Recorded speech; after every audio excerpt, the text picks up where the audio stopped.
We simulated over 800,000 possible game orders for MCC 22, looking at how each team performs. The Red Rabbits. While they aren't the best at any single game, the Red Rabbits are a top 3 team in 6 out of 11 games. It's very spread out as well. 2 of them are movement games, 2 of them are PvP games, and 2 are team games. Because of this, it's hard to pick out an exact game that they are the best at. It's worth mentioning now that we've moved on to only using Season 2 stats for most participants in most games. Their very strong communication leads to amazing scores in Sands of Time and Grid Runners. Their overall skill in parkour helps in parkour tag and to get to the other side, and previous strong performances in the season for Battlebox and survival games show they can do great there too. If you had to pick out one strongest game for them, however, it would probably be parkour tag. Not only are Dream and George just generally amazing at it, and it's one of Puffy's best games, but to add to all this they have Sam. Sam's parkour tag stats do not fully show off his incredible skill in communicating where the hunter is at all times. When he's spectating, he will constantly be on the hunter and updating where they are, what jumps they're making, where they are on the map, if they're fallen, and how close they are. Sam is nothing short of the best communicator in parkour tag. Of course, there are also some games that are really bad for Red. Build Mart could pose a problem considering that 3 out of the 4 players are colorblind, although interestingly their best game order does not have it skipped. Instead, Rocket Spleef Rush and Hole in the Wall are. For Hole in the Wall in particular, although it's not their worst game, it really helps the teams they directly compete with. Orange, Lime, Cyan, and Pink all do extremely well in Hole in the Wall, making this a terrible game to get played for Red, even if some of the team are able to do quite well at it. Rocket Spleef Rush is also really bad, although 3 of this team has only played it once, and so their stats could be deceiving as they could very easily improve.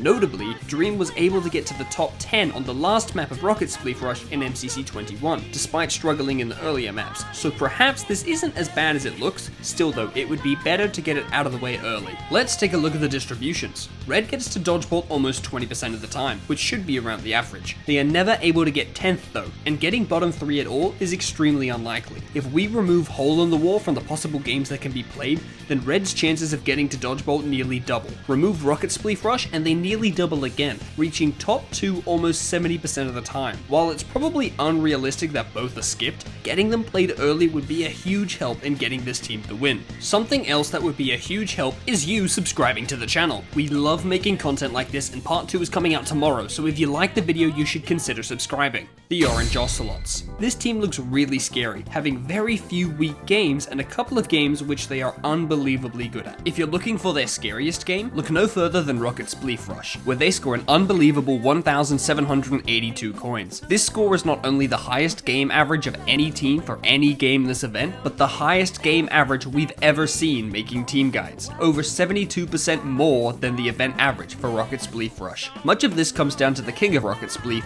Pete, who has never placed lower than 7th place in any single round of Rocket Spleef Rush. In addition to Pete's incredible skill, Ryguy and Joel have also shown they can do well, having placed 9th and 6th respectively when they played it, both strong performances. The only player who may struggle with this game is Spifey, who has never played Rocket Spleef Rush. In comparison, the one time that Spifey played the original Rocket Spleef in MCC 12, he placed 38th. Even if he has some difficulty though, the rest of his team will certainly be able to help him out with this game. In terms of games for Orange to avoid, 2 games emerge: Grid Runners and Sky Battle. Though Grid Runners is a middle of the road game for Ryguy and a slightly below average game for Spifey, it's both Pete and Joel's worst game. Sky Battle is even worse for Orange, with every player bar Joel performing below their average, and even for Joel, it's only just above his. All of this results in them scoring 19% below the event average for Sky Battle. Ideally, Orange wants Sky Battle skipped, as if it is, their chances of making Dodgeball rise to almost 97%. However, if they do play it, Pete is the player to watch, not for getting kills, but for supporting everyone else. Players such as Martin in MCC 20 and Green in both MCC 17 and MCC 19 scored well above their averages for Sky Battle thanks to Pete's ability to place the team in a position where players could get easy kills. If he can replicate this, it may just help Orange in their worst game. Looking at the distribution, Orange makes it into Dodgeball a whopping 82% of the time, the most of any team in the event, and almost never drop out of the top half. Even if their best game, Rocket Spleef Rush, is skipped,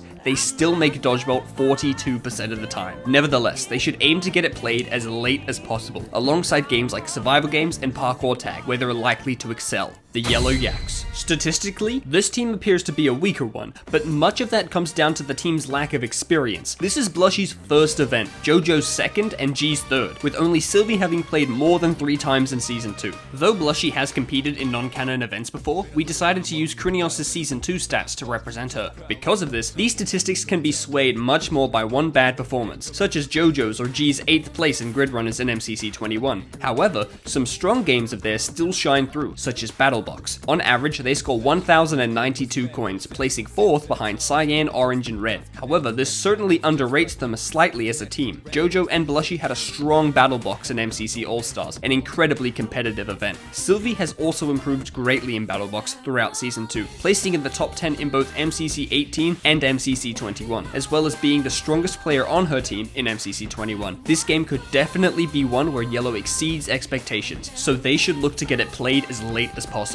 Another thing worth mentioning is how Yellow cover each other's strengths. Sylvie and G have typically struggled in to get to the other side, whilst in non-canon events, JoJo and Blushi have proved it to be one of their best. Likewise, JoJo underperforms in Grid Runners, whilst it's one of Sylvie's best games. The most drastic example of this is Rocket Spleef Rush, where it's G's 3rd worst game and Sylvie's worst. As a new player, Blushi is also quite likely to struggle. However, JoJo's Rocket Spleef Rush in MCC 21 demonstrated her strength at it, with it being her best game. Because of this balancing out, often all it will take is one player on the team having a strong performance to change a game from slightly below average for Yellow to a game that they can dominate. Yellow's distribution may not look as good as many other teams, but as already been said, this is mainly due to a lack of data. If JoJo is able to improve upon her debut placement alongside some strong performances, particularly from Sylvie, Yellow could beat the odds and make it into Dodgeball. The Lime Llamas. This team is amazing across every game type, having the 2nd lowest standard deviation in the event. Jimmy is coming off a very rough event, placing 40th in MCC 21. However, this is by no means indicative of his true skill. When he last teamed up with Quig in MCC 17, he was able to get a convincing 15th individual as well as getting extremely close to Dodgeball, and this was coming off the back of an unfortunate underperformance. There's no reason why he can't do it again, and so Jimmy is more likely to place around 20th, where he's hovered around for majority of Season 2. The Lime Llama's real strength lies in their movement games. Movement games make up nearly half of the roster, and Lime do above the average in every single one of them, being top 2 in Hole in the Wall,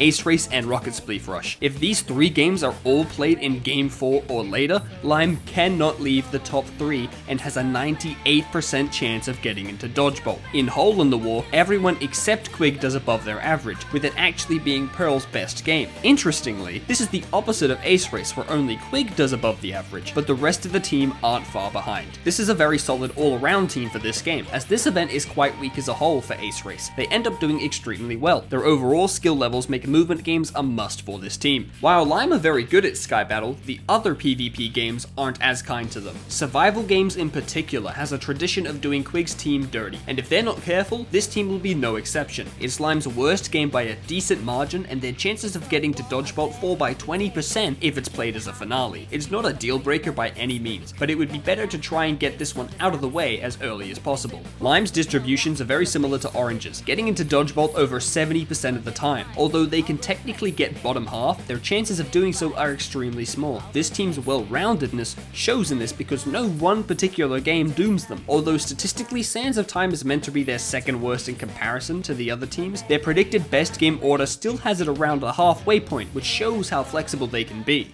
The Green Geckos. Green has 2 long-awaited newcomers, Foolish and Tina. For Foolish, we decided to use Jack Manifold's stats, and for Tina, Kara Corvus' stats. This team has 3 clear games that they won above all the rest: survival games, Sky Battle, and Parkour Tag. They score about 9% above the average in all of these games. The first 2 are easy to explain. They are Sapnap's best games. Sapnap has the highest survival games average in the event, and is a narrow second behind Quig in Sky Battle. Parkour Tag, on the other hand, is a team effort. Tina and Foolish have inherited some pretty strong Parkour Tag scores from Kara and Jack, but the real standout here is Michael. Parkour Tag is Michael's 2nd best game, narrowly behind Sky Battle. However, as we are only using Season 2 scores, this score may not not be super accurate thanks to Michael only playing parkour tag once in Season 2. Still, if Michael can replicate his success from MCC 15, this team is not one you want to be up against in parkour tag. If parkour tag, sky battle, and survival games are all played, this team's chances of placing in the top 5 double. One game this team absolutely does not want to play is Ace Race. This is the second worst Ace Race team in the event, only 1 coin ahead of Aqua. Newcomers almost always have a hard time the first time they play Ace Race, so it makes sense that this team isn't predicted to do very well. It also doesn't help that Ace Race seems to be the bane of Michael's existence, being his worst game by a mile and inspiring one of the most rage-inducing clips in MCC history. If this team can get Ace Race out of the way early or skip it entirely, they absolutely should. Looking at the distribution for this team, we see that they don't have very good statistical odds. Their highest placement is 3rd, with their most likely placement being 8th. Though it may seem difficult for them to make Dodgeball, it's crucial to remember that with 2 new players, anything can happen.